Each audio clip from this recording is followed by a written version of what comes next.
when you're just there we go.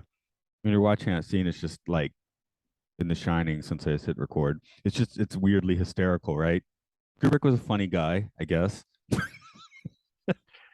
There's some really amazing stories about Kubrick. One of my favorite ones is that he hated the corporate nature of the studios so much, and he would just mess with the corporate heads, like the tops of the companies in the studios, and he would basically he legitimately did freak out about stuff once in a while, but then he would also know that they were accustomed to him freaking out, so he would call him up and say I need everyone to be here in London by tomorrow morning. Like, everyone get here. We need to have a huge meeting. And they would all fly over there, and then he would just completely ignore them, like not even show up, just blow off the phone calls. And it was entirely just like a mind game that he was playing. I thought you were gonna say like showed up in like a Groucho Marx nose and glasses or something. That'd be No, fun I mean, too. even better. He just completely ignored him. He had everyone freak out and just show up and book the hotel rooms and show up to the meeting, and then he just didn't go. Paying for Concords, yeah. And what else? Oh, He would measure. For some reason, he was such a micromanager where he would look at the newspaper articles that were advertising his ads for Clockwork Orange and 2001 Space Odyssey and everything, and he would find out how much did we pay this paper, and he would measure it to make sure that it actually fit within whatever the studio had agreed to pay. And he found many instances where it was hey, this was off by 3/4 of an inch, and we paid you X amount, so we're gonna need some kind of refund. And it was just so funny that he had such an overwhelming amount of control over every aspect of the film that what makes Mike Kubrick conspiracy theories the most interesting to me, at least, is that he didn't leave a lot of details up to chance. So any details that you do see, it makes me feel like he put them in intentionally, or he knew that was there, or something. It wasn't just coincidental. who knows? Maybe he was just building conspiracy theories to screw with everybody. I mean, I love that idea too. So Yeah, fantastic. The other one that I was just for some reason you had me thinking of Bach, the composer. Like, we don't have many of his writings, like letters or anything, and the ones that we do have are mostly him like haggling or complaining that he's not getting his beer allotment or something. So he was one of those artists that would have had all the blue M&Ms removed, right? well, no, it seems like he was just like basically like a I don't think he was Bavarian, but just a church dude who liked his beer. You get your patron. That's how it works in the 18th century, I guess. So, okay, I guess we'll get into this. I just put a disclaimer. I put out the next week's episode. Put in a disclaimer if somebody's waiting for this one, they can go direct their complaints to the hurricane. So, Yeah, that's correct. is everything cleaned up on your end? For the most part, yeah. I got a fence that got knocked over, and but luckily, I guess our house is just high enough that we didn't get any kind of flooding. But a lot of places here in Orlando saw their cars and their first floor underwater for the first time. So Wow. there's a lot of devastation around, but we lucked out. Yeah, we had a typhoon about 3 years, almost exactly 3 years ago. Yeah, but that had me having to walk 2 train stations every day because the train stopped running to my house for like a month. There's a bridge that I use often that only just reopens about 6 months ago. So yeah, we did get a bit of a whomping by that typhoon, which in the mountains, it's pretty weird. So usually we just get a lot of rain. Yeah, but you can, just like Florida, you can tell by the shape of just the entire geographic area you're in that that's been shaped by something, and that something is going to continue just happening over and over and over on a very long course. So it's like either embrace it or move, right? Yeah, really. Okay, I guess I'll go ahead and intro us into Peter Pan and Hook, and yeah, like your Alice in Wonderland trip, I probably have more of the live action as the animated ones, but let's do it. Hello, this is the Occult Disney podcast where we look for all those secret meanings and interesting details that you didn't notice in classic Disney films. This is Matt here. As always, joining me is Thomas Gorence, the paranoid American. Good morning, good evening, whatever. Yeah, good morning. That's me. Yeah. Okay. Yeah, I'm an 8:30 morning man like all the time. So that's podcast an hour. uh And it's about 7:30 p.m. here. So we're always got like a nice almost exact, 180-degree spin on this. yeah, I was doing I actually did an 11 p.m. one last night because I had a UK guest, and that's just like hey how the time ended up working. So this morning I was like looking at my wife, like trying to see is she gonna like start being like, oh my god, you were so loud last night. But she didn't seem to mind too much, I guess. So that's good. Yeah, podcast burning the stick on both ends and podcasting at all hours. It's fun. You gotta put in the work, man. Yeah. We are up to Peter Pan today. I'd say, man, as we go through these, I'm like, oh yeah, Peter Pan. I guess that's my favorite. And I was like, no, that's a coin flip with Alice in Wonderland. Oh, I forgot about Dumbo. I think I'm still giving the crown to Dumbo, but we're definitely on like ones I really dig at the moment. Yeah, and honestly, this is one of those that I mean, I'm sure that I watched it as a kid, right? Every kid has seen Peter Pan a handful of times. At least, in the States for sure. But this one never really made a huge impact. I always remember Hook way more than I remember the cartoon, but upon rewatching this cartoon, the 1953 animation, I was actually kind of astounded with how much the animation techniques had progressed from all the previous films so far. Like the detail, the frames, the rotoscoping, the dynamic kind of like flowing of clothes and cloaks and like curtains and things like this. All of those extra little details were things that I don't think really existed in almost any of the previous films, at least to the same kind of like frame rate and the length and just the amount of things happening on the screen. So all that really stood out to me in a big way that I don't ever really remember like paying attention to, I guess. Yeah, I'm having another look at the date. I'm thinking by this point was the Disneyland television show underway.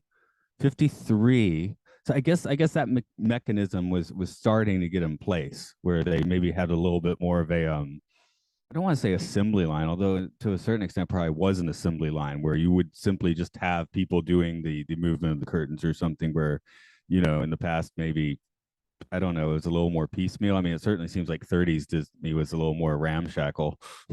Yeah, I mean they were figuring things out by this point because I also noticed in a lot of the previous classics we've watched, some of the animation techniques and level of detail is a little bit inconsistent between the scenes. Alice in Wonderland actually was a really good example of that one, where all of a sudden it had like this extra amount of detail and frames almost of like the rotoscoping at the very end where they're walking away into the distance that didn't exist in some of those earlier ones, as cool as the animation was. Whereas Peter Pan, I don't really think any of the scenes necessarily stood out as not being consistent with other scenes. So I think that was just like a huge leap towards that, like almost that standard and consistency that you kind of expect from Disney at this point. Yeah, as far as the movies, the animated Peter Pan I have seen a lot, but again, that was my daughter as a toddler 10 years ago phase. Like you, I'm sure I saw it once or twice as a kid, but it didn't really, stick in the mind where but then 10 years ago we had views of this and some of the straight to DVD Tinkerbell movies as well. So I've seen like three of those, which I mean those aren't important at all, but it's just like, that's Yeah, I'm that's so where sorry. that's where I'm So coming sorry from you've had to go through all of those. well, we knew what we were getting into, right? And yeah, 3-year-olds like that Th- stuff. this one also surprisingly, I guess if you exclude a lot of the art house adaptations of Alice in Wonderland and like the weird, student films, but if you look at like how many remakes and sequels and prequels and things, I think Peter Pan might actually be up there in terms of all the different properties that Disney's made movies of. This one seems to have a very large amount of ancillary movies and series and remakes and reboots. Probably more than Pinocchio even. Yeah, I'm thinking my actual childhood memory of this is probably at least once, definitely once, and maybe even more than once being taken on a school field trip to downtown Atlanta to see a performance of the play. So, that stuck in the mind. Hook, I think we saw that. I'm sure we saw that in the theater, possibly twice, probably rented it once, but I don't think I'd seen it since '92 until or '91 or whatever it was until watching it, last a few nights ago. Yeah, I'm excited to talk about that one. And before we get too far into these movies, there was one kind of cool thread that I wanted to pull on here. And that was that this this Disney movie with the Peter Pan has kind of its origins in folklore, but not the same way that a lot of the previous ones. But there's one cool aspect of it is that the original story of Peter Pan, as it was being adapted from kind of a series of short stories that were in a book called The Little White Bird, by J.M. Barrie.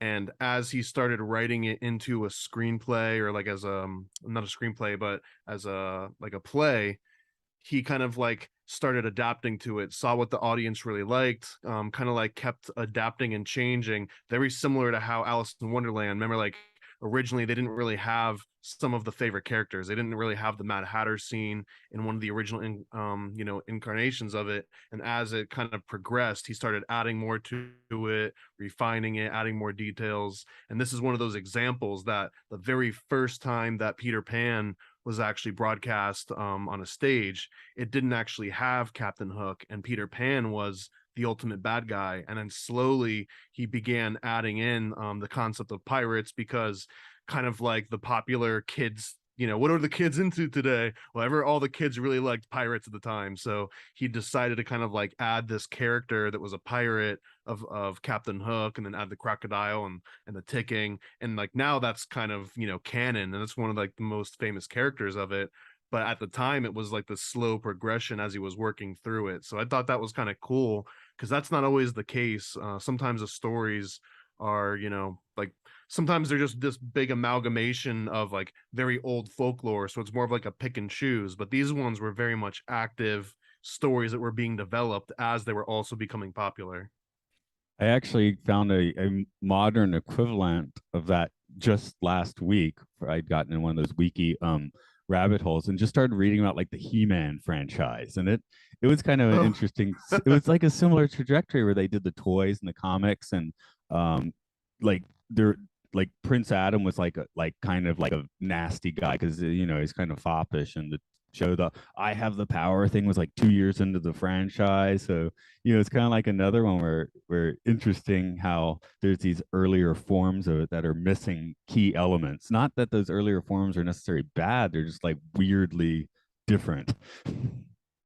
Yeah, um I and it's actually really interesting to be able to see the earlier versions and how they kind of adapt over time, because I guess very often you watch this movie, like you watch the polished 1953 movie and you're like, oh wow, what a set story and this whole environment and the characters, but not realizing that that's a culmination of like lots of rough drafts and rewrites and kind of like revisits that a lot of people, I guess, you wouldn't even realize unless you go back and you try to read some of those old versions. I guess for me, the ultimate version of this, though, probably is the Disneyland ride, Peter Pan's Flight. Now, let me throw out, I get the benefit of when I've ridden it most recent, the past few times with the Tokyo version, which is the full version. And at most, you're going to see one element of the ride not working. If you come back the next day, at least that one's been fixed. I mean, it's just they keep it pristine, it's smooth. I know if you ride it in Florida, it's kind of a janky movement with broken down things, and but the Tokyo one is just like fantastic. Well, and I don't know what the wait times are like at the Tokyo one, but when you go to Disney World in Orlando, and I assume Disneyland in LA, that it's going to be like an hour and a half to a 2 hour wait for whatever ride you're going on. So unless you actually have kids, you're not going on the Dumbo ride, you're not going on the Peter Pan ride. You're spending those 2 hours waiting on like the two or three things that you might actually really want to go on. Yeah, I mean Tokyo can be notoriously busy, but when I was in my 20s, didn't have a kid yet, what I would do is like target like a Thursday in February. And I remember once or twice being like, gee, I wish there were more people here. It feels weirdly empty. So Well, those were So the great because anyone that when I worked at the park, those were the greatest days. You would just know when the park was empty because you could see it from the office essentially, and just run out there during lunch and just knock out 3 or 4 rides that typically might take an hour to get through for whatever reason. Like the park's empty that day, and those yes. that's great, man. Those are the best days ever. So pro tip for anyone that wants to visit Tokyo Disney, bring a coat, come on a Thursday in February. And yeah, Disney Sea, I remember taking a girlfriend there once and we rode Indiana Jones and she was like, wait a minute, was the skull blue or red? I don't know. Let's ride it again. Just walk back around and check. So yeah, yeah. And so I do feel like I had those to myself. But anyway, that's where the ride really just keyed in. It's it's the track is above you and you're just kind of like drifting along. It's nice. It's pleasant. As far as the movie and the story goes, watching this most recent time, I was definitely thinking of it like it being a parable or a metaphor for sort of law of attraction, intention sort of stuff seems like very baked into this. And actually, I don't know that much about Barry's background, so maybe you got a word or two on that. Well, yeah, man. So I did a deep dive because I wasn't as familiar either, and I came up with some really wild information that kind of turned where I guess my initial assumptions were for a lot of like the symbolism of say like Peter Pan's shadow and being detached from it and the Lost Boys and never wanting to grow up and all of these things. Some of it's a little bit obvious of like the archetypes that he's putting together, but his actual backstory was tragic, fascinating, perhaps very offensive in like a Lewis Carroll sort of way. Um, so the general premise here is that he right before his brother's 14th birthday, they were out ice skating on some pond somewhere, and there was some kind of an accident, and the initial reports for like the first like 30 or 40 years after this happened was that they were with a friend and the friend knocked his brother over and it resulted in a cranial fracture and his brother just died like a couple days before his 14th birthday. Later, sort of like articles and research has come out and they say that the friend might actually have been J.M. Barrie, James, and they call him Jamie at the time when he was a kid. So that when the reports came out, it said a friend knocked him over because it was too tragic to actually report that this kid knocked over his brother on the ice and killed him. And whatever happened, that obviously it was very traumatic incident, but it affected the mom even more. And it got to a weird point where the brother's name was David.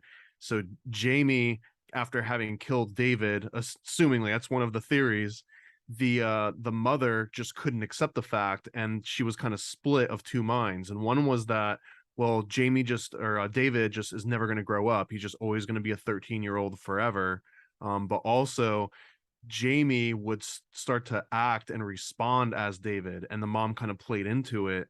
So he kind of was like role playing as his dead brother, which I'm sure sort of created all sorts of unhealthy connections. And at the same time, he felt this sort of detachment from his mom because the mom kind of blamed him for the death. And that was regardless if he did it or it was the friend that did it.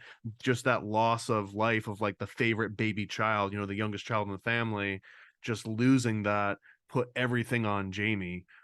So that's sort of some of the backstory of where this comes from, and that's why the Lost Boys kind of stay young forever, and Peter Pan's all about staying young forever. It's this homage to his dead brother, and you'll find some kind of like crazy theories on what the Lost Boys and Hook and the whole Peter Pan. One of them that feeds into this is essentially that all the Lost Boys are dead because they represent children that are never going to grow up.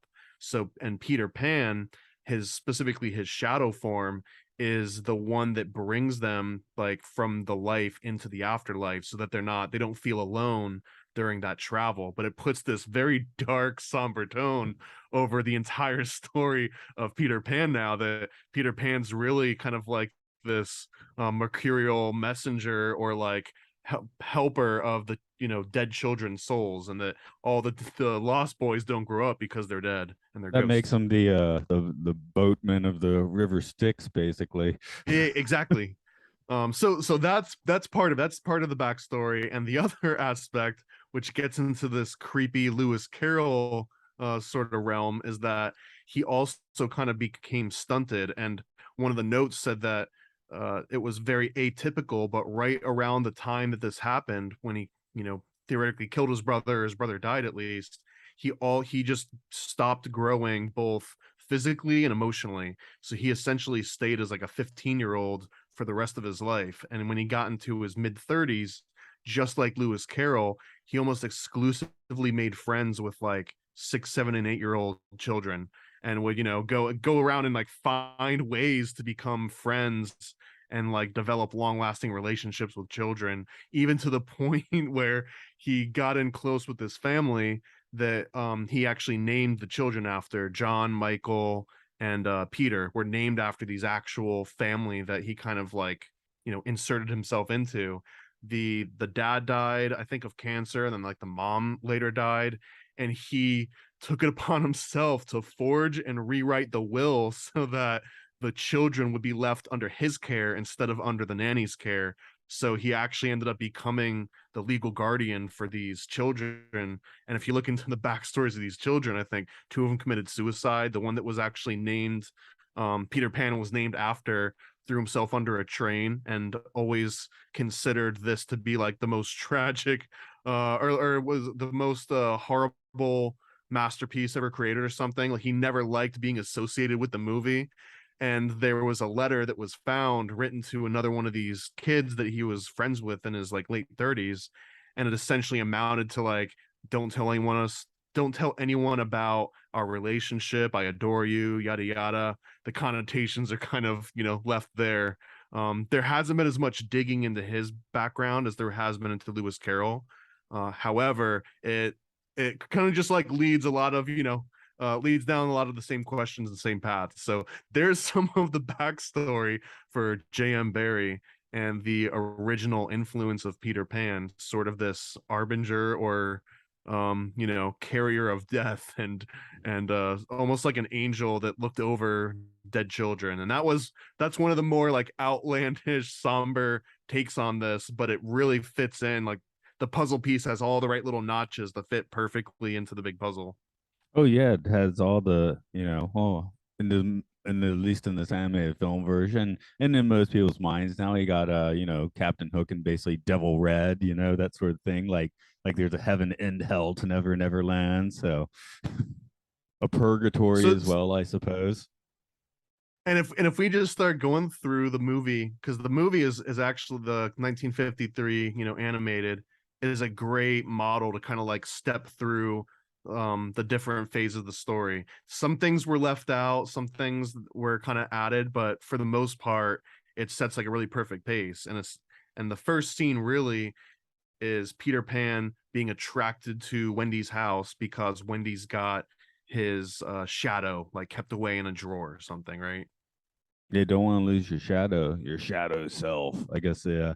Again, the take I was getting watching this was I was like, I wonder if it's kind of like an astral projection thing, which I guess that's a few ticks over, maybe not quite as tragic, but Peter's Well, teaching in him the how to original astral project or story, something.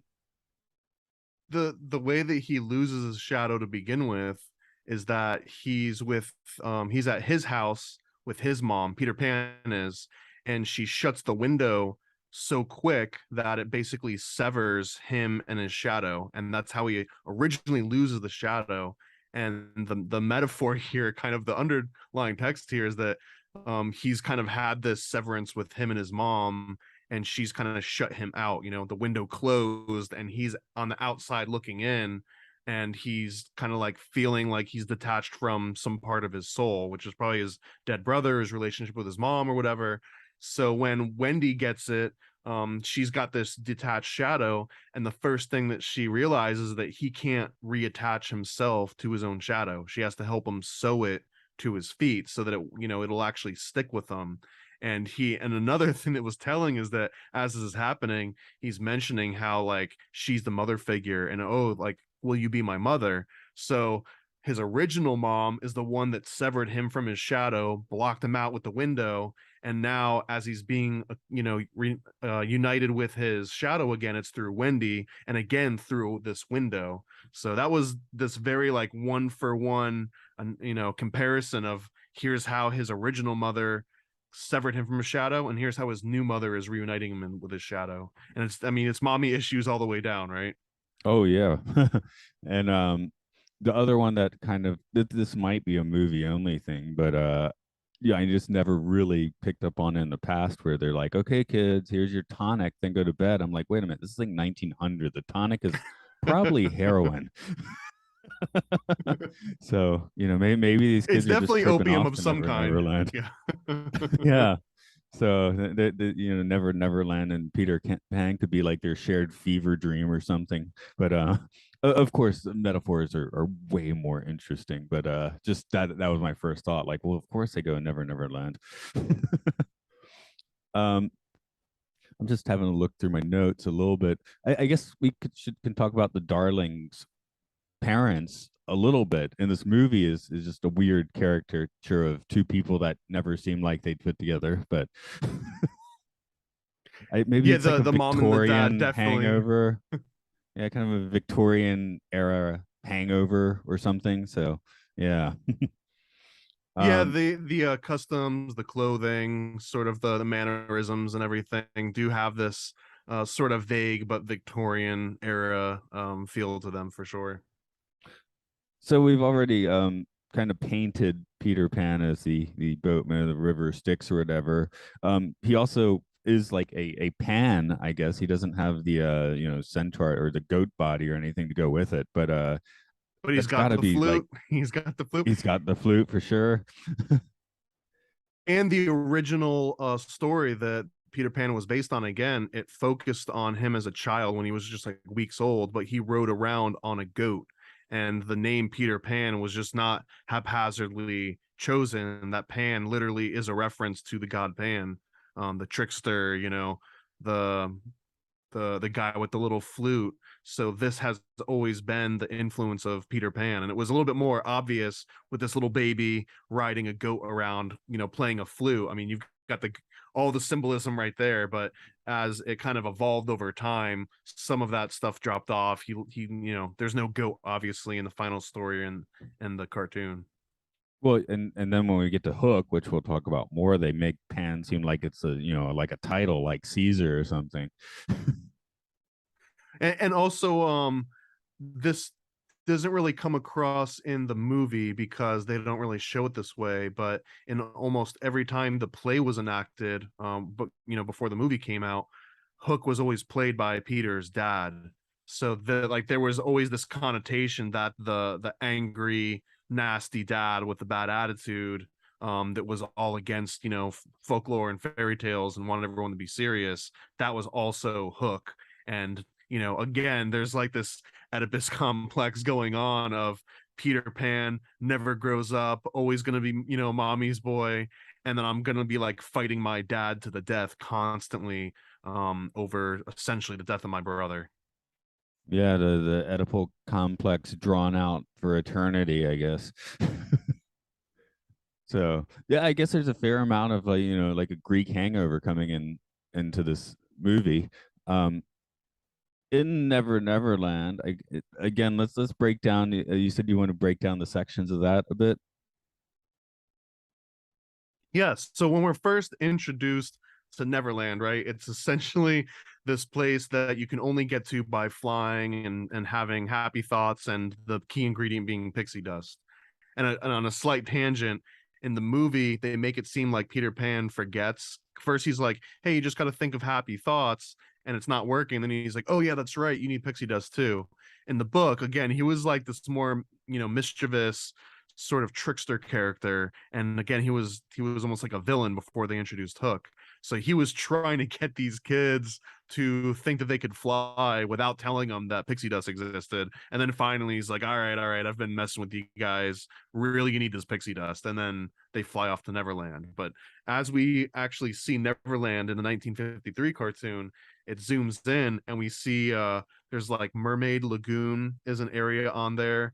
and there's also, I think, Cannibal Cove, which they don't mention again by name at all, but it's directly next to where all the Indians hang out. And there's some stuff that we'll get into when we get into like what I would say like the racist part of the movie, that where they've got these Native Americans sort of tied directly to this Cannibal Cove area.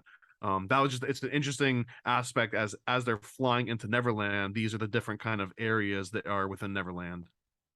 And it, I guess that's almost like a little precursor to the whole Disneyland concept. You can even tie it out, whereas Cannibal Cove becomes, Toontown. Nobody talks about Toontown.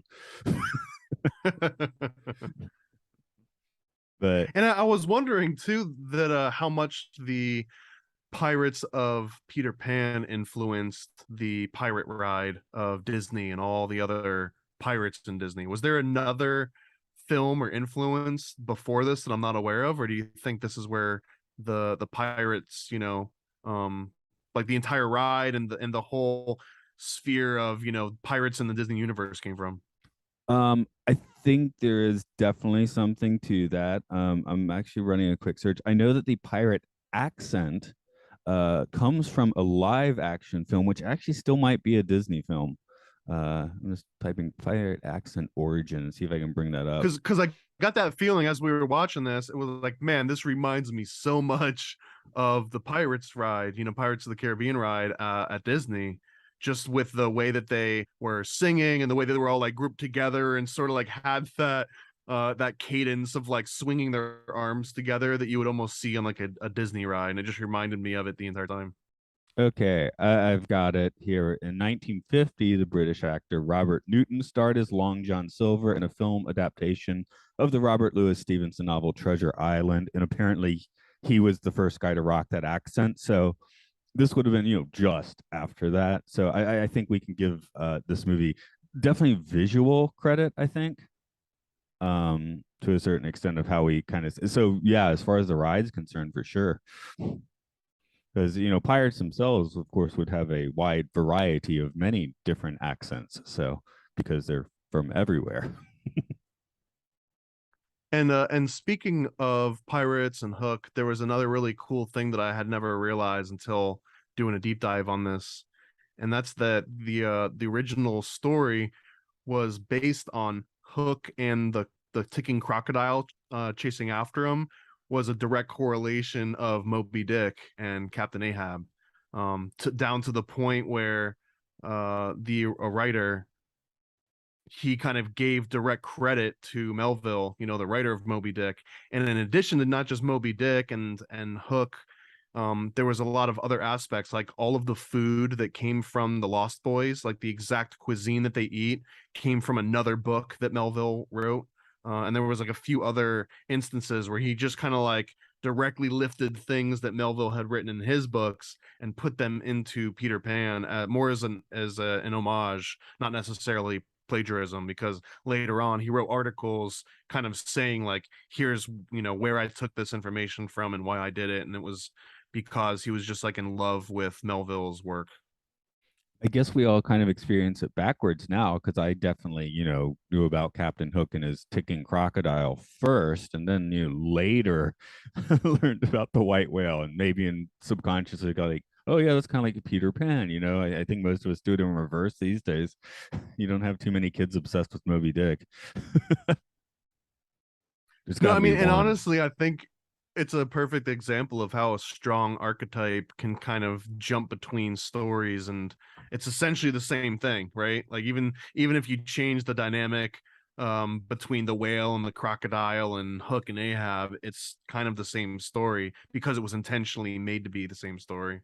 Well, I guess it's the idea that the sea is so unknowable. Again, we are supposed to know more about nearby space than our oceans, right? So Yeah. Lovecraftian horrors at the depths of the ocean. That kind of comes through, I guess, with that kind of concept, that whale's just waiting for you out there, and it'll show up when it does. The crocodile show up when it Well, and does. not just that, but both of those creatures already have a taste for you because they've bitten off and eaten an appendage of your body. So now they know that taste. So the crocodile like wants more because he had Hook's hand, and now he wants the rest of them, right? And it wasn't necessarily the exact same thing with Ahab, but Ahab also became disfigured in his pursuit here. So they both made these kind of trades in their pursuit of these monsters. Is it Hook that really drives the Peter actually chopped his hand off vibe? The movie doesn't really Peter Pan doesn't really Yeah, push so that. he would still have his hand if it were not for Peter, and he would technically also still be alive if it weren't for Peter. So Peter again in this way is sort of a villain, especially if you start like we can start going into some of the other kind of like metaphors in this movie. But it does potentially cast Hook as this unsung hero of the movie and this unintentional, you know, villain, and that Peter Pan was really the bad guy all along. Yeah, I mean, like he, I mean, even from the start, he is even in the Disney animation, he's a little prickly, you know. Like this isn't like a kid that you might he's gonna screw with you if you hang out with him. He's that kid, you know. Well, and it's really telling because in the very start of the movie, right before he enters Wendy's window, he's kind of creeping on their roof, and Tinkerbell's kind of floating by. And as she flies by his face, there's this one sort of like frame or sequence of frames where he just has like the ultimate Joker mad villain grin, and the way that the light illuminates only the bottom of his face and not the eyes, so like his eyes are still in the dark and Tinkerbell's just illuminating his mouth. It's like this really creepy look that I feel like, you know, even if it wasn't 100% intentional, it absolutely conveys the original sort of, you know, concept of who Peter Pan was outside of how he kind of ends up being in the movie. Yeah, hold on. We since we've been talking about Hook, I think it is time to have a little chat about this guy. Can I bring it up? Here we go. We got our I don't know if you're getting my shmee there. Oh, we've got we got a picture of me, and it's the cartoon version from the 53 movie.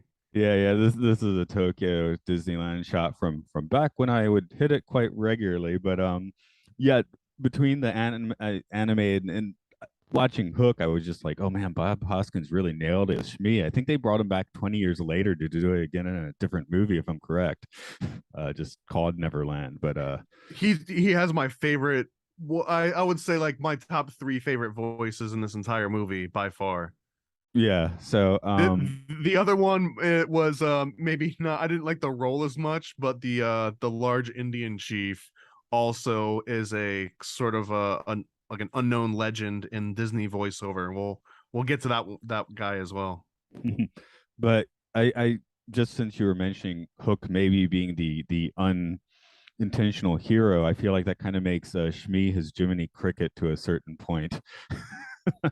Just for just for archetypes. I mean, having a shorthand when you're making these movies too. It's like some of the same people are working on them, so you're going to get some of the same vibe, and that's kind of the vibe I got from him. So When Smee is an interesting character because he's like a non-conformist pirate, right? Like he's technically a pirate, but he's not like all the other pirates. He's kind of this aloof, and also like eager to please. Like he's a middle management. He's like a corporate, you know, bootlicking middle management pirate.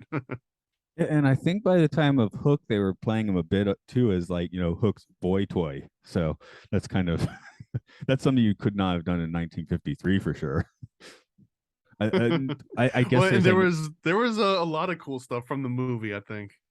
I just actually noticed this. I guess they're making a quote unquote live action version of this next year, which I do wonder if that's kind of where they're gonna, put their bid in a little bit for refashioning the story. I mean, just keep adding to it. Again, this is one of the movies that has been readapted and revisited the most, I think. I didn't do any like spreadsheet analysis, but just the sheer amount of Tinkerbell stories and Neverland revisited and again this being a play, there's so many different adaptations of it just in like the play form. And one of a funny note that I noticed too is that once you know the background of the death of his brother on the ice and everything. There's a lot of Peter Pan on ice reproductions, which has this whole extra, dark tone to it, because technically that's how the brother died, was ice skating. And I wonder if anyone's ever actually died in a production of a Peter Pan on ice and also got a cranial fracture. Oh yeah, that's some serious existential like ripples through time. For sure. So, and we're on this note of Peter Pan being bad and maybe Captain Hook being good. So there's a couple extra elements in here to sprinkle in, I think, since we're kind of on that topic. One of them is that the Lost Boys, in the original writings, he wrote that Peter Pan kind of like thinned out the Lost Boys as they got older, and as they became more and more to manage. And he never really explicitly says what thinning out means. But again, one of these theories, if you just say like, well, if it's thinning out a herd the way that we understand it in modern day, he's literally killing them. So the reason why Lost Boys, if this is sidestepping that they're ghosts and they never grow up, if they're actually growing up, the reason that they never become old is because at night Peter Pan goes out and he just kills everyone that's starting to get a little bit too old. So when everyone wakes up in the next morning, it's like, oh, wasn't it like so and so's 15th birthday? He's not here anymore. So like everyone is just perpetually, like a tween or something, because he's killing them. And the ones that get away, or even maybe the ones that get rescued, essentially are being rescued by Hook so that he can bring them on board and teach them how to survive in this crazy world of Neverland. And by them, leaving sort of pubescence and entering adulthood, they become a pirate. So you really only have two options in this world. You're either a lost boy, or you live long enough and escape Peter Pan's grasp to then become a pirate and fight back against him. Aren't the Lost Boys vampires? um, I, I I had a more notable allegory. I was thinking of the film Logan's Run, specifically the film version where they go to the, I forget what the district is called, but there's the burnt out area of the domed city where they have basically the tweens that are living a Lost Boys life. It's like kids aged from like 6 to 13 that just don't fit into their society. And one of them's like threatening Logan, and he starts bullying him like, oh, you look like you're like 14, 15. They're going to kick you out soon and you're going to have nowhere to go. You only get 15 years past that in the Logan's Run world anyway, 3 if you're in the book. So I don't know if you saw it, but I thought that was an interesting sci-fi sort of retake on the Lost Boy concept, and especially the thinning them out concept. Yeah, I mean, this might be a little bit of a tangent. I believe there was also a movie with Justin Timberlake called Timeless or something along those lines, where essentially everyone is born and you get to live till like, I'm going to make up a number because I don't remember it, but it was like you get to live till you're 25 or something, and then you die. But you can earn extra years and essentially just be, young forever for infinity, as long as you can keep stacking these years up. So some people have like 2 million years logged, and then like the amount of time you have left to live becomes the new form of currency. So if I wanted to like, buy something from you, I might offer you 5 years of my life to put onto your own in exchange for like a car or something. Yeah, But I that was always that one's In Time. Actually, I did a in podcast time. on There you go. I did a podcast on that a couple of years ago, and I think we ended up mostly talking about classic cars because that movie features so many. We were like, that's the best thing. Again, it's a high concept sci-fi. I'm always down for that. It's the guy that did Gattaca, so obviously he's thinking about what he's doing. But yeah, that movie has some It flaws. absolutely had that Gattaca kind of feel to it. Yeah, yeah, for sure. But yeah, Gattaca gets the nod. Yet I haven't done a podcast about Gattaca, just In Time. But this is one of those movies where it's like I know it's not great, but I just like it more than I should. So um actually I am wondering how the general populace feels about Hook nowadays. Is it somewhat forgotten? I mean, it's Spielberg, so it's that weird blip on his radar, I guess. I gotta say, I definitely don't have my thumb on the pulse of, what everyone likes currently, but in my rewatch, I thought it held up absolutely well, like exceedingly well.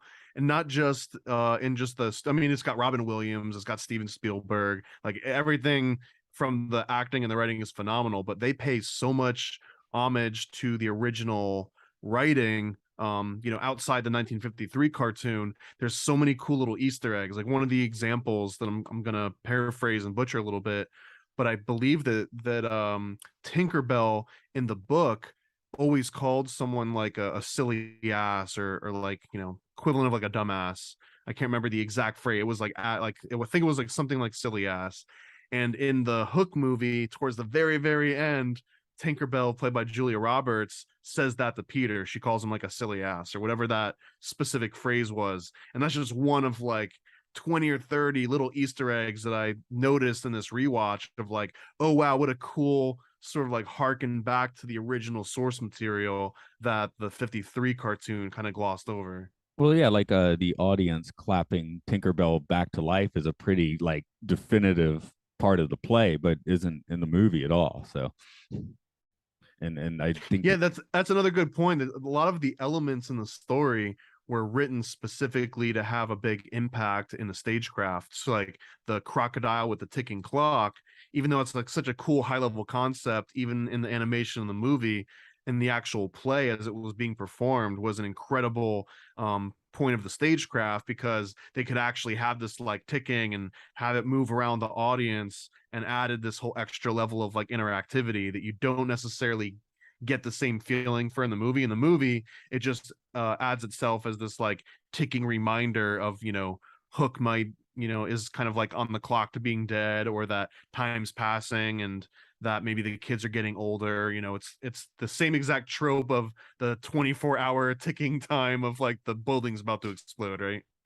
and yeah, and also the Hook movie really kind of does dive into that concept where Hook, is trying to make himself the good guy for Peter's kids. I mean, for very ulterior motives, of course, but just the, if we That's are such a think cool inversion of the original story too, because again, in the play, Hook was usually played by whoever was playing their dad, but in this case, it's two different people, and and he's like trying to like be the good guy. He's actively becoming the good guy in his like most evil form, quote unquote, as the Captain Hook.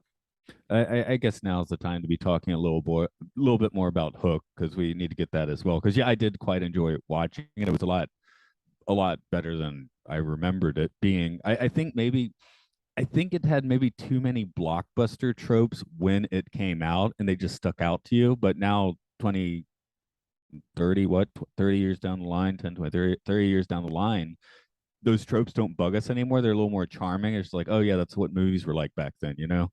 I'm Yeah, thinking that's a very specifically fair point. like the Lost Boys village or hideout or whatever, where it's got all those tracks that they use, like those skateboard things. I'm like, oh my God, this could not have been made at any other time than when it was. Yeah, I mean, it looks like a ride straight out of Disney World, and it looks like someone could have lost their fingers easily in some of those set designs. 90s Disney World in particular, right? It's like Rocket Rod tracks or something. Oh, Yeah, that's land, those I stood guess, out to but me too. That also may be an aspect of watching it now in like HD, whereas before you were probably watching it on a washed out CRT, or you saw it in the movie theater and it might have been a little bit blurrier. So, those extra little details might not have stood out as much as they do now, but but again, it almost like adds a charming quality to some of those scenes that it didn't annoy me or take away from it at all. Because I guess part of this is like you're not really, at least me, I wasn't like absolutely teleported to Neverland and completely suspending all my disbelief, because the entire time you've got Robin Williams acting like he's still this like corporate guy from the real world. So that always kind of keeps you, from completely jumping completely into Neverland, I think. and let's I guess another big thing with Hook is the makeup. Things that got me. I was like, why does Maggie Smith look exactly the same age in like 1991 or two? And I'm like, oh, they made her up to look older, and she actually does look like that now. That's amazing. So I was like really confused by that. I'm like, does she just not age ever? She's always been old. I don't know. And then I knew Dustin Hoffman was in this, but halfway through the movie, I just could not see him, and I had to check and make sure that was Dustin Hoffman. So I guess that's acting props that I literally cannot recognize this very iconic actor under this makeup and performance. There's one other huge point that stood out to me, and that's that they did not try to turn it into an annoying musical. There's one musical number that I remember, You get um, one. and it wasn't even really like they broke into a song and dance. It was more of a montage where Peter's getting trained and he's learning how to like sword fight, and he's doing jumping jacks. And as he's doing this, they're all kind of singing this like chant slash song, but it doesn't have that same feeling of like, oh boy, we're like, we just went into the song and dance routine in the Disney movie. It never kind of crosses that threshold, and it just remains kind of that 80s 90s musical, training montage, which I like. It's one of my favorite tropes. So There was actually a plan to do that. Songs were written, and one you're forgetting about is Peter's daughter singing her little "I'm Lonely" song or whatever. And yeah, I guess I'm not really counting that one just because it doesn't like transform into like everyone on stage is like singing. That's more of just like a, I don't know. I guess I give that one a pass. no, I'm just saying that was the surviving song that actually made it into the movie, because there was something like 5 songs potentially written to make this a straight up musical, and I didn't know that. I'm actually very glad in retrospect that that did not happen. well, I am too, because But that that's scene that's a kind of personal sticks thing. out. It's like, why is this here? Like they even could have, I don't know, like maybe the little girl was going to be like disappointed if she didn't get to sing her song. I don't know, but like the actress. It was in the contract. It was in the writer. Yeah, really. So but there was a point where they were thinking about doing that like seriously, and I guess in that case good heads prevailed. So And we don't better need heads. any more suicides associated with the cast of this of this production. Oh yeah, no, not at all. So yeah, it is this is an interesting place to see Robin Williams. This is like right in the middle of his kind of like, I guess, transition period, because you're when audiences came to see this, they're still kind of thinking they still got, manic cocaine Robin on the mind, but he's also taking a little more pains to act by this point. He's Well, already is done a is couple this dramatic workers. with I haven't done any of my research on this, but is this before or after the Aladdin cartoon?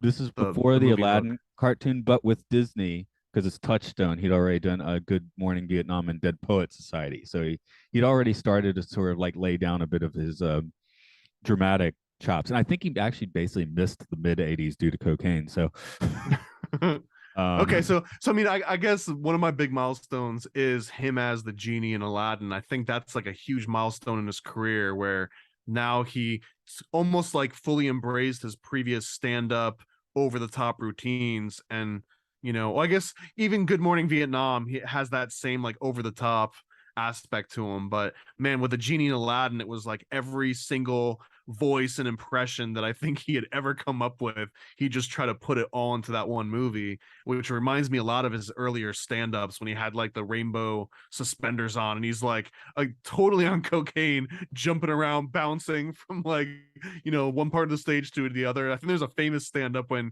he gets heckled and he actually stops and he like addresses the heckler directly. And I mean that was just that high frantic cocaine energy Robin Williams. well, I guess the cool thing about this movie is he does get to do both, because Peter Panning is very much the button down dramatic Robin, and then Peter Pan, he gets to go full manic and childish on purpose, right? Yeah, It's Jack, right? Remember Jack? yeah. Oh yeah, a recent performance that kind of hits a similar vibe. Have you seen the Color Out of Space movie? Oh, I absolutely love that one. I Yeah. do, because you the first 30 minutes you're like, oh, it's nice to see Nick Cage here. Why did they cast Nick Cage? And then 30 minutes in, you're like, oh, that's why they cast Nick Cage. Okay. And now that's like one of my favorite Nick Cage performances. Yeah, I know you. Yeah, you're all over Nick Cage, aren't you?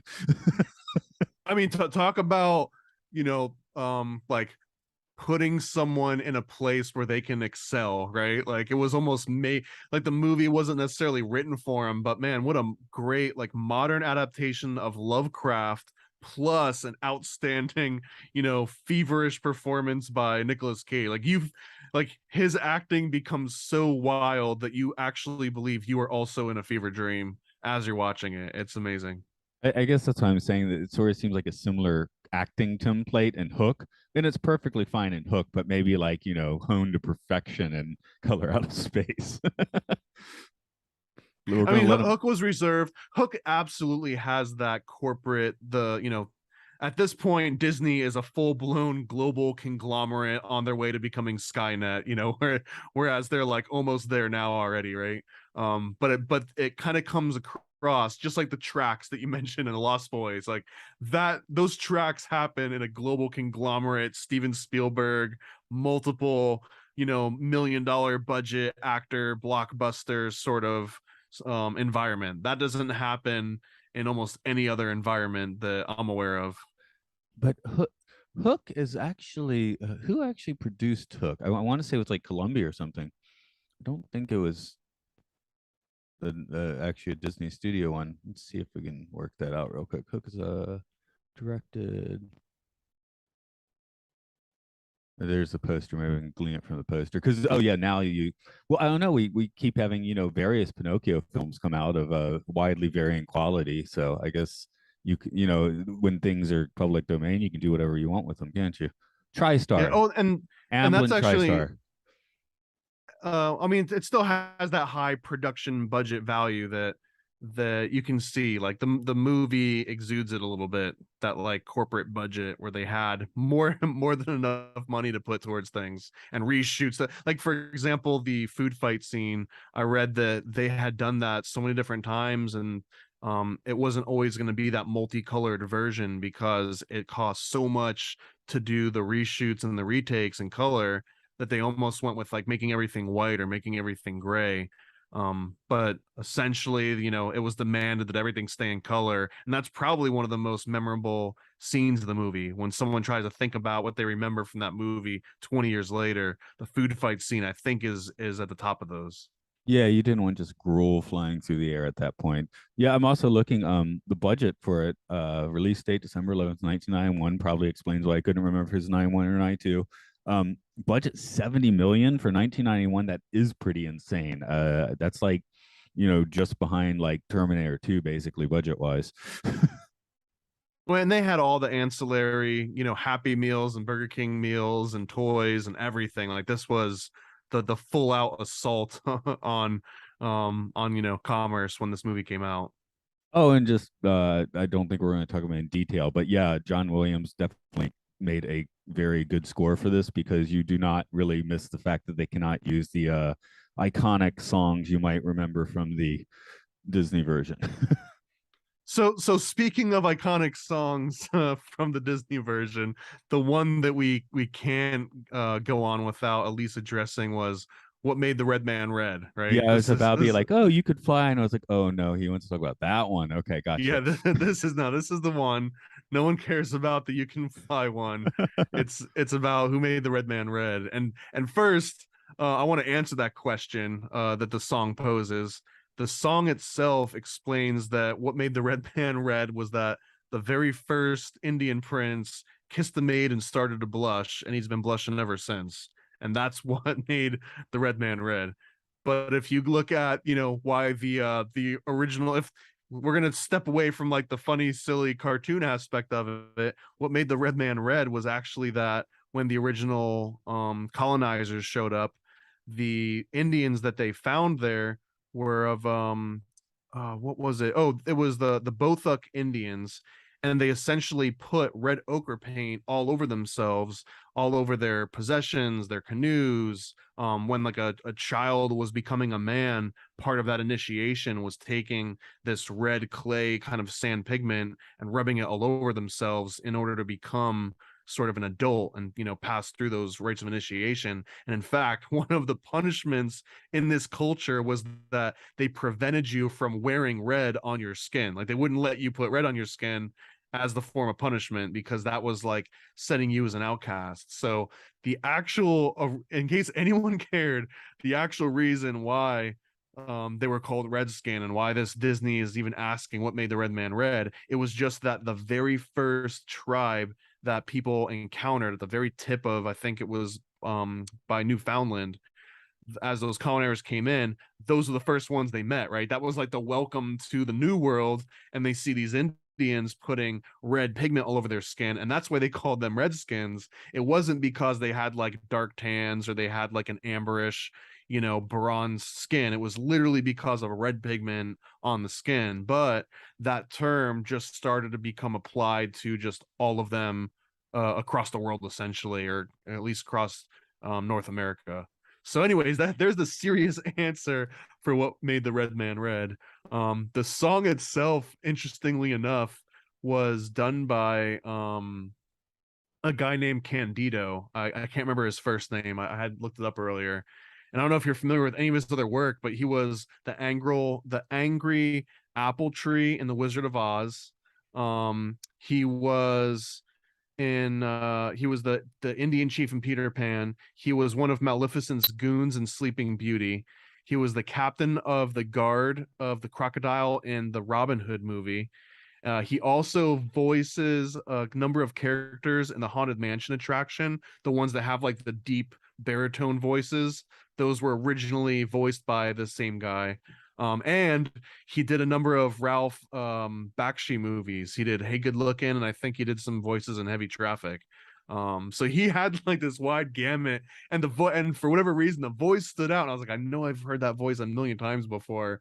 It's a little bit unfortunate that he happens to be the Indian chief for this song that Disney would very much prefer to just forget ever existed, and I believe is cut out of most versions that get syndicated. Yeah, I was about to say, I think this actually gets cut out. And how long have they been doing that? I feel like maybe the Blu-ray is like when I actually saw that sequence. Um, Again, I've got so I saw the stage play. Maybe I even saw the On Ice, although I don't think so. But yeah, it's this one even more than Alice in Wonderland. It's a little bit difficult to parse like what's Disney and what's just like baked into the story itself. So I mean, again, since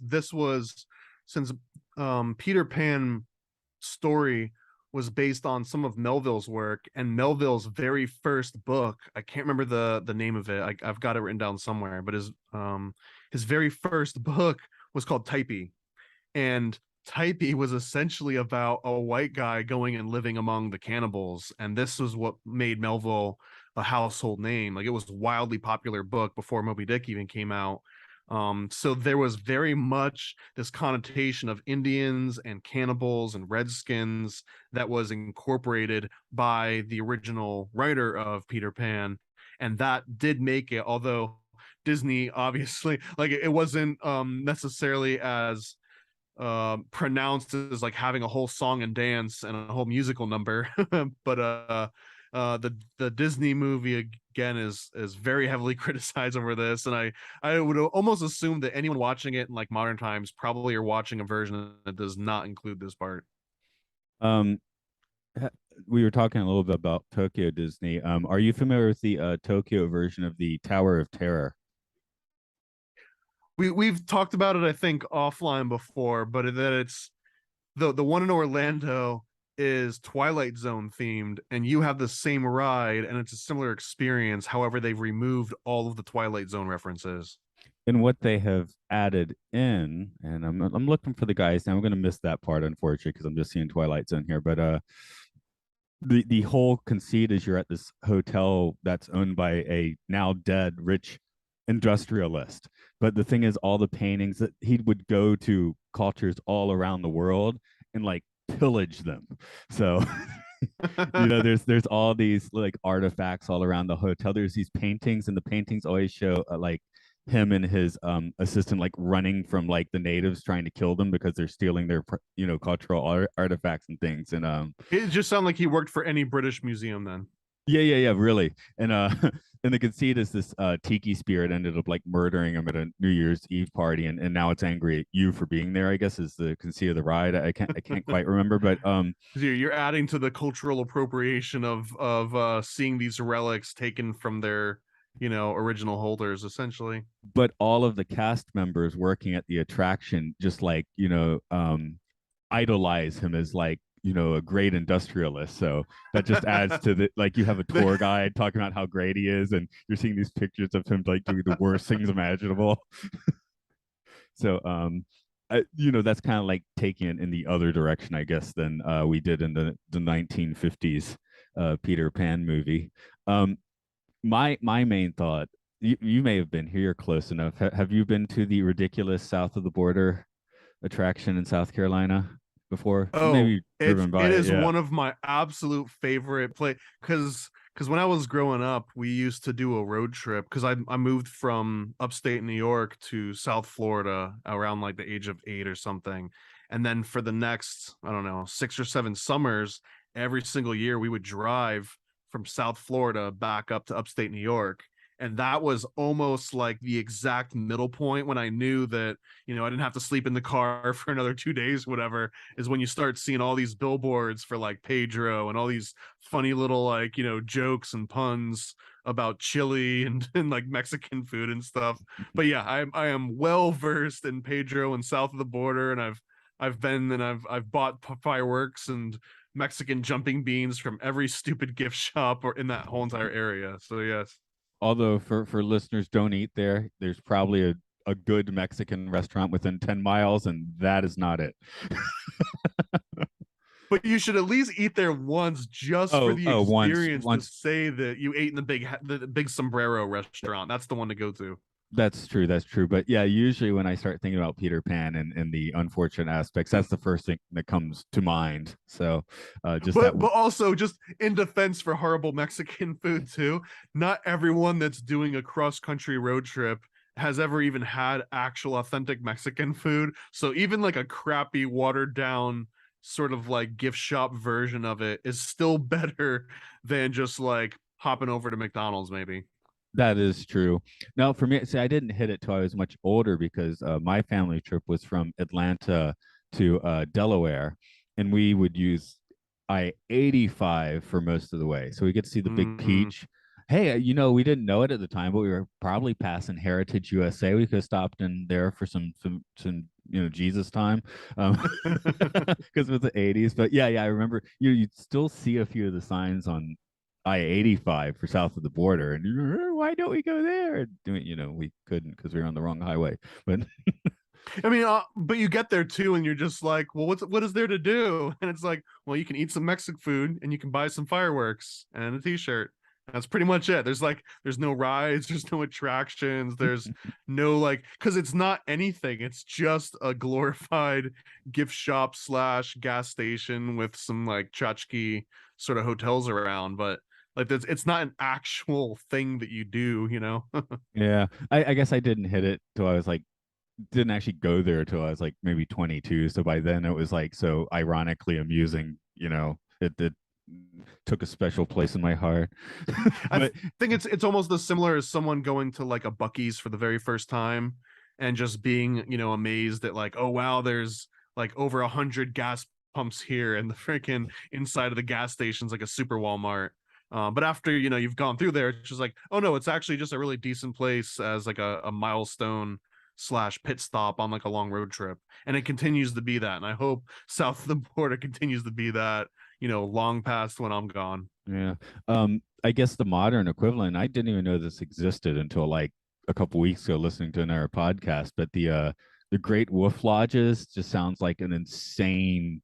It was described as being like everything a child would want, and like aggressively horrible towards their adult um patrons.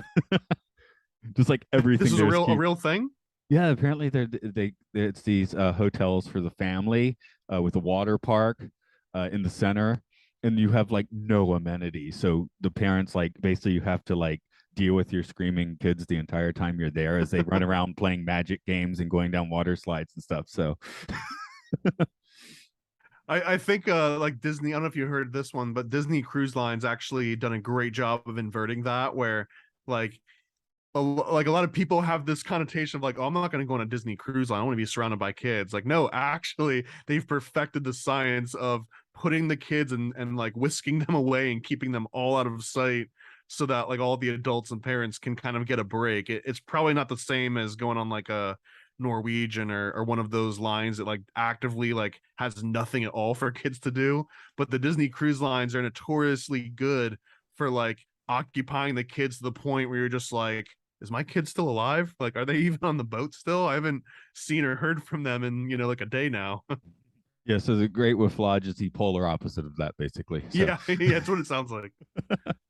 um, usually you got a late stage banger for these. You got a bit of research there to really set the world on fire.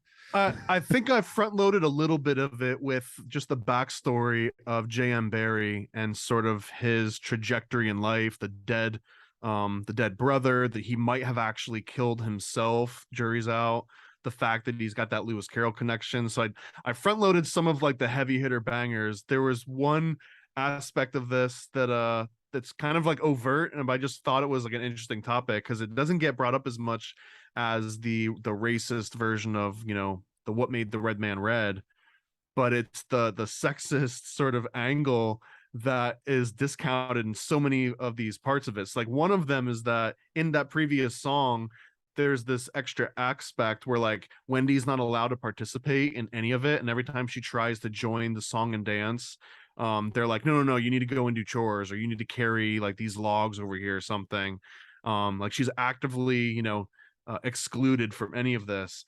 In addition to that, there's really no girls at all in the Lost Boys. It's right in the name, Lost Boys. So Peter Pan himself, not only does he have these mommy issues, but he kind of actively dislikes women and does not want women around at all, in his whole entire clique. The only women that kind of even exist around Neverland are the mermaids, and the mermaids explicitly say that they're trying to drown Wendy once they see her.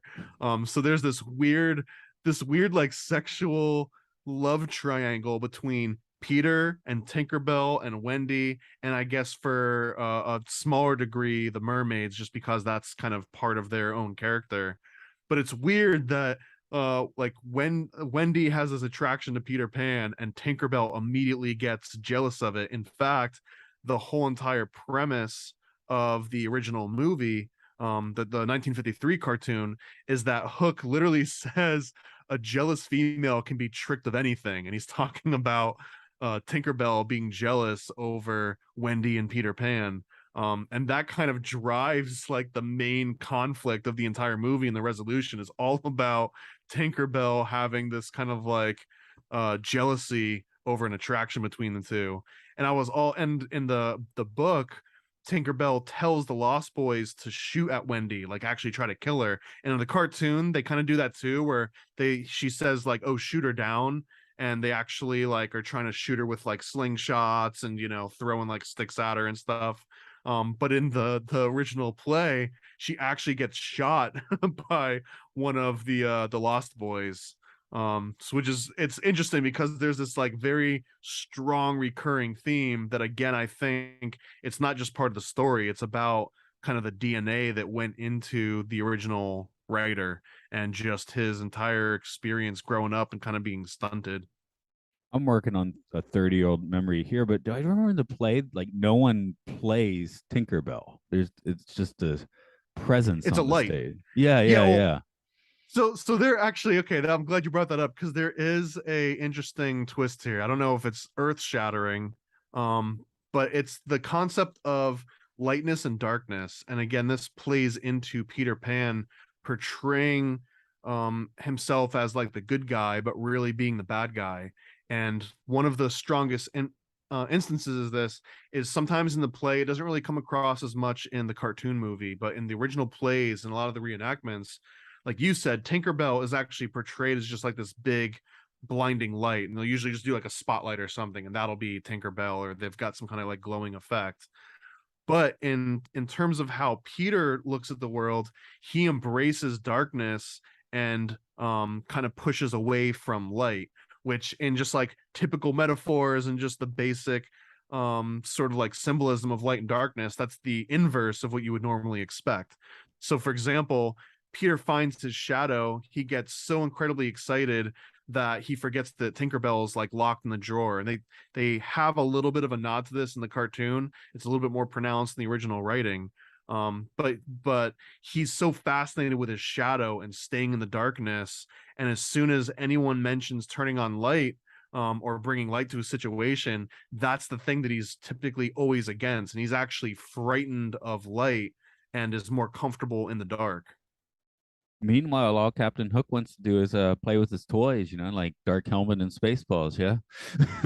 Especially in the Hook version where he has that like wonderful like what's it under his bed or something. Honestly, I came away from this loving Captain Hook, um, not just in the cartoon, but in the Hook movie. I think he kind of is like the cooler character, and especially if you consider it with the theory of Peter Pan's killing the Lost Boys and Hook is the good guy, either saving them or fighting back against Peter. Just the character of Hook just has extra levels of depth that I really like. And I guess Peter Pan too, because having this like really dark shadowed history and him almost being this like horrible trickster. Like in the play, there was another aspect that doesn't come across in any of the movies, and that's that Peter mentions that he gets so caught up in the moment sometimes when the Lost Boys are fighting against the pirates, that sometimes just for fun he switches over to the pirate side and fights against the Lost Boys just for fun, because he's just like so built up in the moment. So again, I think this goes into his trickster Pan sort of not being the good guy, if anything might be the bad guy aspect, which all these are so much cooler. I wish some of this was captured in that original cartoon. What was Peter Panning? He was a not was he a banker? That's what bankers do, right? Play both sides. I put it. Oh, I just put a corporate raider. I guess he's the lawyer. Excuse me, but not that that's a whole lot better. But Well, and they use in the Hook movie, they use that raider because it's like, oh, Peter, you're a pirate now, you know? yeah, that's kind of what I was getting at. But yeah, I was just thinking of playing the both sides. With a good banker always funds both sides, right? So you get at least half your money back with interest. Um, Having Robin Williams in this also, it doesn't help the Shantytown pirate village set, because you can't help but really think of the Popeye village. I'm pretty sure they did not use Malta for this, but definitely had some flashbacks to the Altman Popeye movie. I don't know if you've seen that or not, but It's not great. It's not great. I remember seeing that when it came out, and yeah. it's fascinating. I'll put it that way, at least. But Yeah, in like in a Tommy Wiseau room kind of way, maybe. speaking of weird musical, that one definitely ranks in there. And making Robin Williams singing a Popeye voice. They got Shelley Duvall singing, which not her strength. A weirdly charming movie, though. Well, and random tangent here too, just because again, Candido, I'm just fascinated with this guy's voice. He also sang some of the Popeye songs, like the Popeye the Sailor Man, that went into like children's records. So that's another place where some people might recognize his voice from. If you've never heard of him before, let me just find out what his actual name was. He's got a rendition of One Meatball, which is the best thing that you could ever listen to, I think. Of his. Candy Candido. That was his name. Candy Candido. Seems to ring some kind of a bell. Um, but yeah, maybe that's I'll have to go search around for that later. um, I don't know. I guess what we all have our little Peter Pan things and have to hold on to some weird part of our younger selves. What are you holding on to? I mean, honestly, I'm about to turn 40 in less than 6 months, and I still love, playing video games and watching Disney cartoons, and so I think in that way, I refuse to grow up for sure. Although I kind of felt like I was more of a Jeffrey's Toys R Us kid in terms of not growing up, more so than Peter Pan. Peter Pan always had a creepy aspect, and also I think I just always got soured because whenever Peter Pan was on TV, I'd get excited, but it would end up being like one of those boring play versions and not the actual cartoon. So I was just like constantly disappointed whenever the phrase Peter Pan came up. But the concept of just like always staying young and just being one of those lost boys, I think that just resonates with everybody. I guess that's a partly a function of Disney's old marketing strategy for their classic films. For like every 7 years, we'll put it back in the theater, and in the between times, you can just screw off. You can't watch these films, which I've been reading the Disney War, so that was a big thing. They're like, this is our strategy. We can't change it. That's how we keep making money from these films. I guess now the way they make money from the films is to make the live action ones that are so terrible you have to go running back to the originals. When we did Pinocchio just a few scant months ago, I didn't actually know that there was a again quote unquote live action one coming out, which sounds like a hot mess despite having Robert Zemeckis directing it. But I guess that he's got a weird career because of course, he did his classic films. He did all those weird early CGIs. Then he made a few straight dramas, and now he's making Pinocchio. So yeah, that's pretty weird. I think you might actually be onto something here, where they release a live action remake. People see it and they're like, I could have sworn the original was better. Let me go back and watch the original. And now Disney just got two watches out of you instead of one. Well, I heard someone again on a different podcast mention this, and I was like, that actually sounds like not like just a joke, but what they're doing. The idea being that these movies are kind of like, like grandma telling you to get a savings deposit or bond or something. These are like Disney's like future bonds, right? They're just like it's like they're spending the money to make this kind of crap movie, but one, it makes you like the original better and extends the life of that one. So you, in the long run, you will continue to make more money from that original version, but you need this kind of, it's almost like a trailer for the old version, like a two and Yeah, a half just hour wait trailer. for the official Disney classic NFTs to start coming out. Yeah.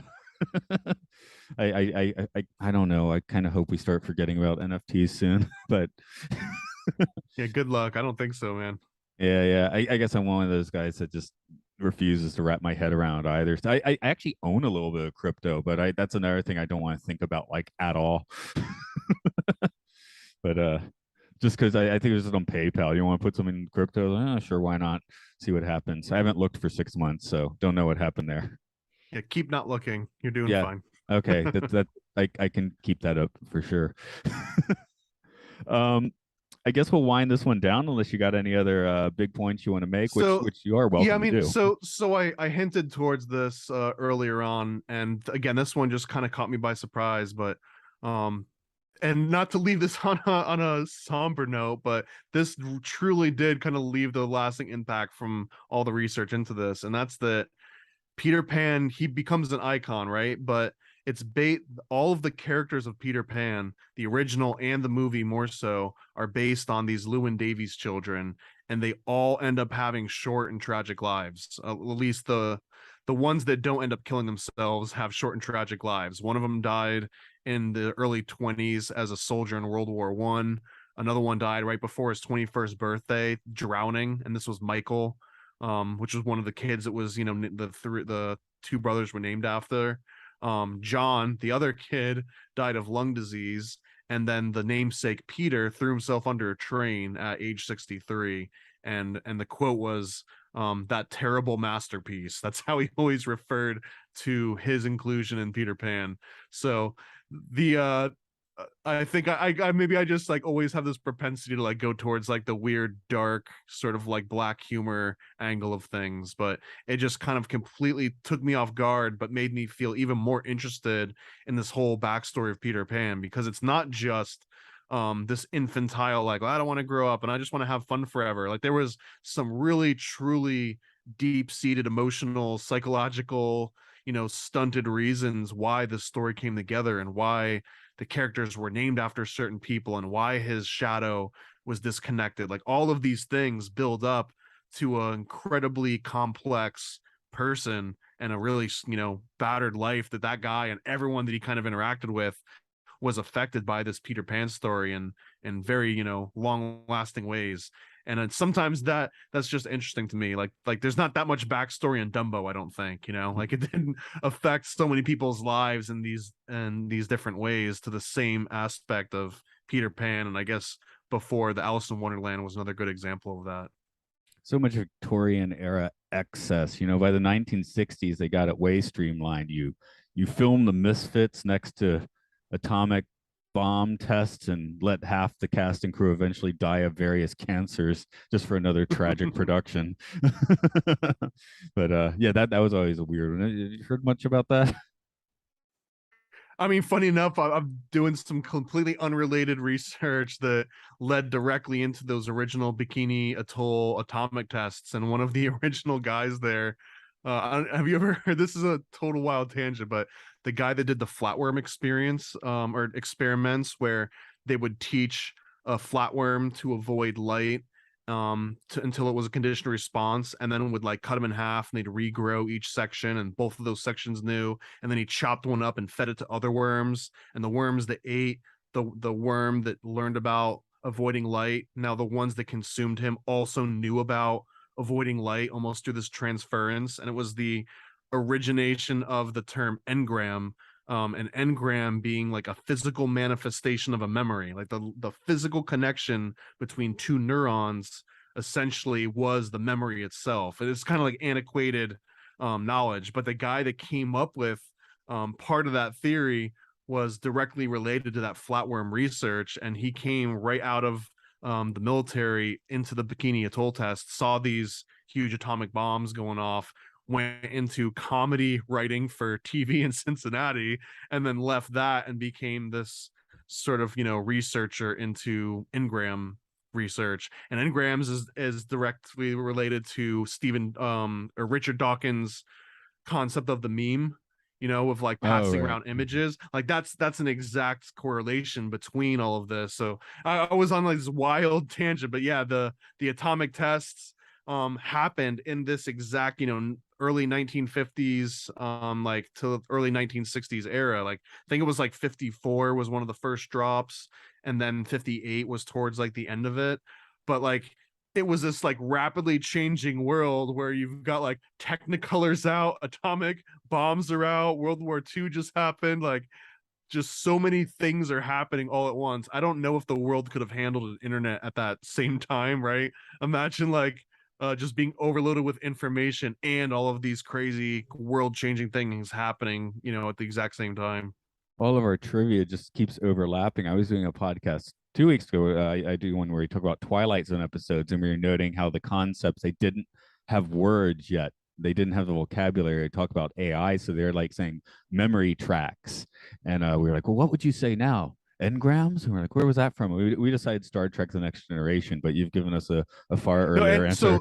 so engrams was from coined around 1904. The guy's name was Richard Seaman, haha, Dick Seaman. Um, but he's the one that coined engrams. He coined the original concept of a meme, but it was MNEME, named after the Greek goddess of memory. But that exact word and definition is what evolved into our current version of meme. But also engrams, if you're familiar with Scientology and Dianetic aspects, engram is essentially if you have like a bad or negative emotion, that's actually like an entity, like an alien entity that came from another universe that is inside your body. And part of going clear and doing all of like the check-ins with the e-meters is kind of like helping you expel those engrams from your body. And once you've expelled all the engrams, you're now, quote unquote clear. And that's what going clear is. And again, that's the exact same concept of engrams, which came from Dick Seaman, 1904. Well, they only tell you at the highest levels of Scientology is the way to get rid of your shadow self is just to close the window real fast. Yeah. So just to wing it on, take that bus back to its original port. But I mean, that is kind of the idea. You can take it, through it from a sci-fi author. You can have it from a Victorian madman, but people get similar thoughts here and there. That's why Hollywood always makes, the two same movies at the same time, right? Well, and again, you brought up when we first started talking about this, that strong archetype correlation of Ahab and Captain Hook, where it's like the same story just told from different perspectives, but the archetype is so strong that you can paint it up in any different way. It's like a one of those overused analogies of like the eight blind men feeling the elephant in the dark room, right? Like one guy's got the trunk and one guy's got the tail, and like they're all describing an elephant, but they all just have their own kind of perspectives on it. And they say there's only what 12 basic stories, so you got 12 elephants to go explore, I guess. Story templates or whatever. I guess we will go ahead and end this one for today. So, what's going on in your world? This one's going to be pretty quick to publish, and people will be hearing us a few days after recording. Oh, so one big one is The Chosen One issue 1 is finally out. It's available in some select comic shops and small places across United States, but you can also check the one-on-one podcast.com website. Juan is the creator and namesake of The Chosen One. But check that out. Brand new comic that's going to be an ongoing series. The following issues are going to have a whole bunch of popular conspiracy podcasters in it and stuff. So that's a really fun one. And then I will continue working on a game that I started earlier this year called Lucifer Lives in Lower Manhattan. It's not available yet, but the Steam page might be available. So if you want to go in, like, click the watch this game, do that for Lucifer Lives in Lower Manhattan on Steam. Yeah, that's why earlier when I brought up Nick Cage, I was like, wait a minute, what am I saying? I don't need to tell you anything about Nick Cage. You talk to Juan all the time. So and yeah, you can check for updates on my stuff at paranoidamerican.com and at paranoidamerican on Instagram. And I also wanted to end my little monologue here with my two favorite lines from the Hook movie. And this is in the insult fight between Rufio and Peter. And I'll go with Rufio and then Peter's response. So Rufio is, "You're a big fart factory, slug slime, slack, a rat guts and cat vomit, cheesy scab, pickled, pimple squeezing finger bandage, week old maggot burger with everything on it and flies on the side."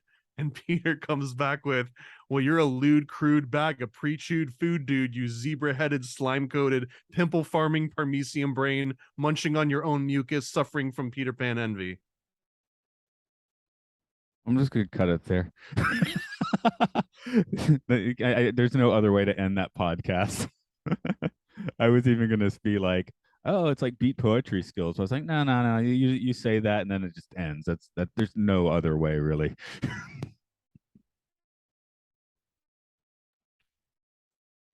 Yeah, There we go. that was such a fun rewatch, man. Like I mean, not the cartoon as much. I mean, the cartoon was, it was good. It was a good cartoon, but the freaking Hook movie was like, man, I'm invested in this movie. I actually Oh yeah, for stopped sure. whatever I was doing and started paying attention to it. You know? No, I watched Hook first and thoroughly enjoyed it. And I like Peter Pan too, but actually I started watching my Blu-ray and then got stuck on a scene. So I went to YouTube and watched it there. And I think I fell asleep in like the last 5 minutes and then woke up and apparently like three Curious George movies had played while I was sleeping in my computer chair. So I was who knows what subconscious things I got from that. There's some crazy backstory for Curious George. I don't remember it, but the Man in the Yellow Hat was based on like a really dark real life story, I think.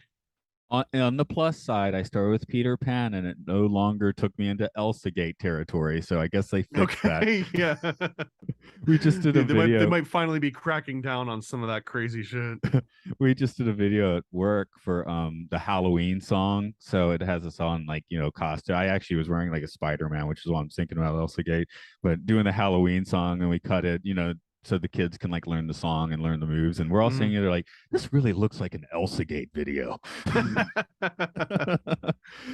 This it has that weird feel. So um the next movie on the line is I think Lady and the Tramp, which isn't the most exciting one for me. After that, Sleeping Beauty, which is a real deep dive. Or was that sarcasm in Lady and the Tramp, or are you legitimately excited about that one?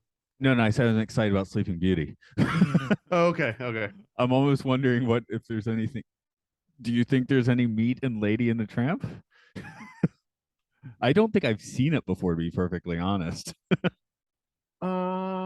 in terms of like symbolism and stuff, it would be a stretch, I think, because I don't know. It's a good question because it's not really that same typical fairy tale aspect that every other movie's on. The only thing that comes to mind is again the racist "We Are Siamese, If You Please" song. Yeah. But I don't know if that's worth doing a whole podcast around one racist song about Siam. Oh my God, there's already a live action remake of that from 3 years ago. That's insane. Okay. I didn't even know that existed. Based on Happy Dan the Single Dog. I feel like this one could probably make like maybe we should just make a 30-minute episode or so out of that one then and then give some.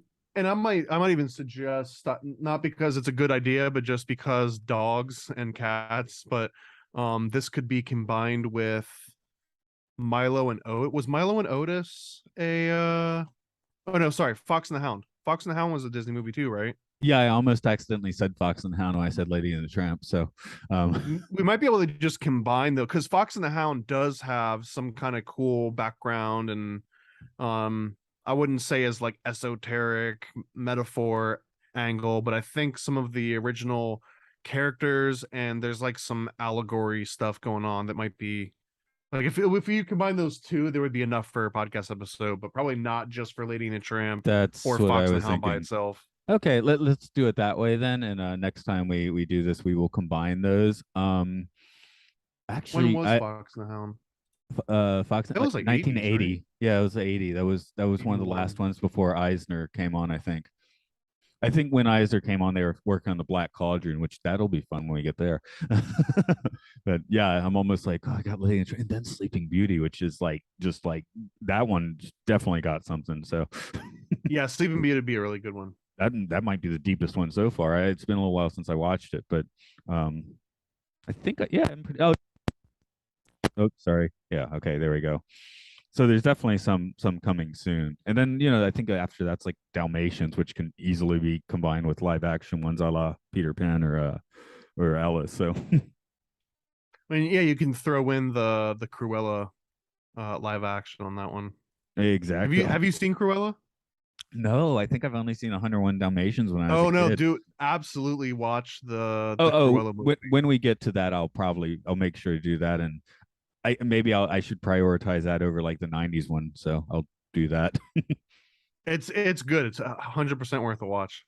Yeah. So no, I'm starting to get the idea. Like obviously Pinocchio, I'm like glad I didn't know there was a newer live action one to watch. So which came And out. it's got Tom Hanks in it, I believe. I haven't seen that one yet. It does. Oh, it's supposed to be just a hot mess, I basically. I believe Tom Hanks is Geppetto in Yes, that's the correct. That's new correct. remake.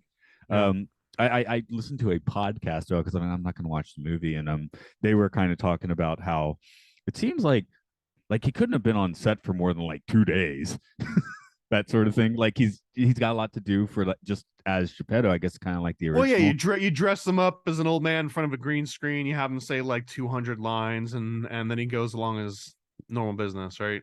Yeah, that Everything sounds else is about like right. an ADR. He just has. They probably have a bunch of scenes with like his back turned, and he's like moving his arms like he's talking, and then they just have him phone it in from freaking Greece or wherever he's at.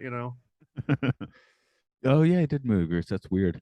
Pinocchio also has a lot of really good B horror movie knockoffs, more so than I think any other Disney related folklore Yeah, I movies. just ran across this totally bizarre looking DS game. It was like Pinocchio's puzzle. It just looks super creepy. There's the one where uh Benini or whatever his name, he won over everyone with Life is Beautiful and then took a crap on their head by playing Pinocchio. So Pinocchio's Revenge 1996, well worth the watch of what I'm gonna assume is like a 2-star movie, but it is worth the watch. It's we we at least one almost time. I just did a Alien podcast and we almost followed it up with Alien 2 on Earth, a 1981 Italian film that pretends to be a sequel to Alien. So but schedules went whack. We're going to be doing Coppola's Dracula instead, which is just probably not a bad call. So okay, I do need to step out the door in a moment then. So anyway, yeah, we'll get something rolling before too long. Yeah, next week's actually my week off, so yeah, tell me your schedule. I might be able to, flex somewhere easily. So, Okay, I mean, yeah, honestly, similar times, anytime Tuesday through Thursday, same time would work out pretty fine for me. okay, I might peg a day for you next week to do all those animal movies and then just knock those out of the way. Yeah, I'm all for that, man. Okay, I